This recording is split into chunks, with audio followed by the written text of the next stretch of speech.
देखिए भाई, ये सुनिए पूरे भारतवासी, ताकि आप सभी को पता चले कि मेरे बाप की हकीकत क्या है। भाई मेरा बाप बोलता है कि हम तो महाराणा प्रताप के वंशी से, तो महाराणा प्रताप ने ऐसा थोड़ी किया था। महाराणा प्रताप ने उसकी पत्नी को इतना दुख थोड़ी दिया था कि भाई वो दिन रात मतलब ऐसे मारपीट करना, और इस तरीके से थोड़ी उसने ये किया था। जब मेरी माँ गर्भवती थी, मेरे पापा को ध्यान रखना चाहिए था कि इसको इतना नहीं मारा जाए। कहीं बार मेरे पापा उसके साथ मारपीट करते थे तो मेरी मम्मी हमें नहीं बताती थी। हम पूछते थे, उनके घाव देखते थे तो वो हमें नहीं बताती थी। जब हम कहीं रहते थे तो वो चोरी चुपके मेरे पापा उनको बहुत ज़ोर ज़ोर से मारते थे, और ऐसे सभी के सामने भी बहुत ज़ोर ज़ोर से मारते थे। सभी को पता है, पूरे गांव वालों को पता है कि मेरी मम्मी को किस तरीके से पीटा गया और मेरे बाप ने किस तरीके से दूसरी औरतें के साथ अय्याशी की। तो आप ही सोचिए, पहले के जो महाराणा प्रताप थे तो उन्होंने, हाँ उनकी पत्नियां थी, लेकिन उन्होंने सभी को सुख दिया। ऐसा नहीं कि एक के साथ बहुत ज़्यादा मारपीट की और दूसरी को अच्छा रखा और इस तरीके से हरकतें थोड़ी की उन्होंने कभी भी कुछ भी किया तो किसी को भी अपनाया तो शादी करके अपनाया। ऐसा नहीं कि भाई उन्होंने तो फुल कवर से भी शादी की थी, उन्होंने तो उसके हाथ भी नहीं लगाया, छुआ भी नहीं। क्यों वो अय्याशी करते? अगर महाराणा प्रताप को अय्याशी करनी होती तो वो फुल कवर का क्यों मान मर्यादा रहने देते, उसके साथ भी गलत कर लेते। लेकिन उन्होंने ऐसा नहीं किया। ये सारे महाराणा प्रताप बनना चाहते हैं ना इस तरीके से, तो इस तरीके से महाराणा प्रताप नहीं बना जाता। महाराणा प्रताप ने ऐसा नहीं किया था। जब मेरी माँ गर्भवती थी तो आप ही सोचिए सभी भाइयों कि जब मेरी माँ के ऊपर वो नीचे पैरों की तरफ से चढ़ा तो पेट पे पैर देखते देता सिर की तरफ निकल गया वो। मेरी माँ बहुत ज़ोर ज़ोर से चिल्लाई, बहुत रोई। हम भी देख देख के उसे बहुत रोए, पर वो उसकी वजह से हम सारे डरते थे।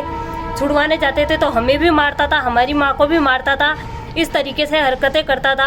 जब वो हो गया, मेरी छोटी बहन हो गई, उसके बाद 1.5 साल बाद वो खेतों पे पता नहीं कुछ काम कर रहे थे, ऐसे मारपीट तो करता ही रहता था वो हमेशा। तो फिर मेरी मम्मी ने बोला, फिर वो भाई किसी की पत्नी होती है तो उसको तो आदत होती है ना बार बार कहने की, अपने पति को समझाने की कि भाई सुधर जाओ, ऐसा मत करो। अपने बड़ी वाली लड़की बहुत बड़ी हो गई, अपने घर पे ऐसे काम शोभा नहीं देता अपने को, तो आप रहने दो, इस आदत को छोड़ दो, शराब भी छोड़ दो और ऐसे औरतों के पास भी मत जाओ। जो भी है अपने घर पे बैठ के अपन काम करेंगे, क्या मतलब है दुनियादारी से अपने को।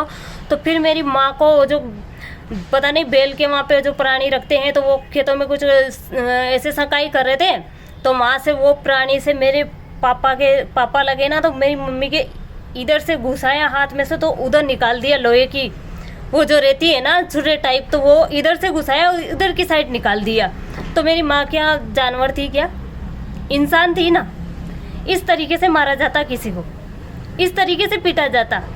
बल्कि मेरी माँ मेहनत करने में कोई पीछा नहीं छोड़ती थी, खेतों पे जाती थी। इंजन चला के पानत करने वाली औरत कैसे गलत हो सकती है? आज दिन तक मेरी माँ ने इतना काम किया कि जिसकी हद नहीं। उसका पति ऐसी अय्याशी करेगा और फिर वो कहेगा कि हम तो महाराणा प्रताप के वंशी से, तो कौन कहेगा उसे महाराणा प्रताप का वंशी? कहोगे आप सारे भारतवासी कि महाराणा प्रताप के वंशी से? करते हैं ना ऐसे लोग नाम खराब राजपूतों का कि भाई इस तरीके से होते हैं कहीं कहीं राजपूत। तो मैं सभी का नाम नहीं ले रही हूँ, मैं यही कहूँगी बार बार कि हमारे घर पे ऐसा हो रहा है, बहुत ज़्यादा अनर्थ हो रहा है, तभी जाके मुझे वीडियो में आके बताना पड़ रहा है। क्योंकि मेरी माँ के साथ हुआ वही मेरे साथ मेरा पति करना चाहे तो अब मेरे से सहन नहीं होता। मैंने भी 14 साल हो गए हैं मुझे दुख देखते देखते, अब मेरे से दुख नहीं देखा जाता, अब नहीं होता सहन। कि मेरी माँ ने भी एक भैंस को मारते हैं ना अपन, तब भी दिया आती है, लेकिन मेरे पापा को कभी दिया नहीं आई। तो मैं कभी अभी ऐसा हमसे नहीं होता, अब सहन नहीं होता। बहुत सहन कर लिया हमने।